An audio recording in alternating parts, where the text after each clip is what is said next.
sayang na lupa. That was Philippine President R. Marcos Jr.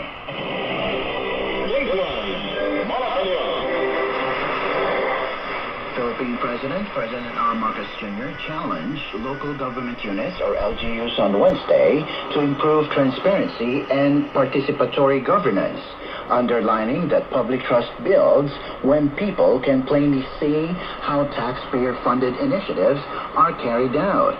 President Marcos spoke at the Subaybayani Awards 2025 at the Manila Hotel, emphasizing the significance of transparency in all government programs and projects to prevent corruption, as well as the need for high standards in public service delivery.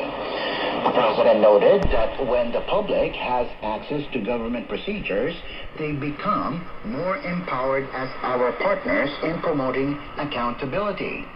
President Marcos pointed out that the newly opened Department of Public Works and Highways, or DPWH Transparency Portal, which strives to ensure that infrastructure projects are visible, examined, monitored, and useful to the community.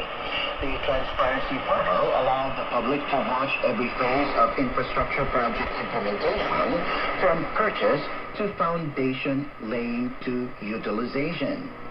During the occasion, President Marcos recognized 126 LGUs, 9 top overall performers, and 3 Department of the Interior and Local Government, or DILG regional offices, for their exceptional collaboration and evidence-based monitoring. The President instructed the honorees to maintain high standards. Tandaan natin na ang mamamayang Pilipino ay nagmamasid at may karapatang pumuna. At tayong mga nasa gobyerno, ang tagapagday at tagahatid ng tunay at maaasahan na serbisyo. Continue to show that the public can trust and rely on our public service. Our priority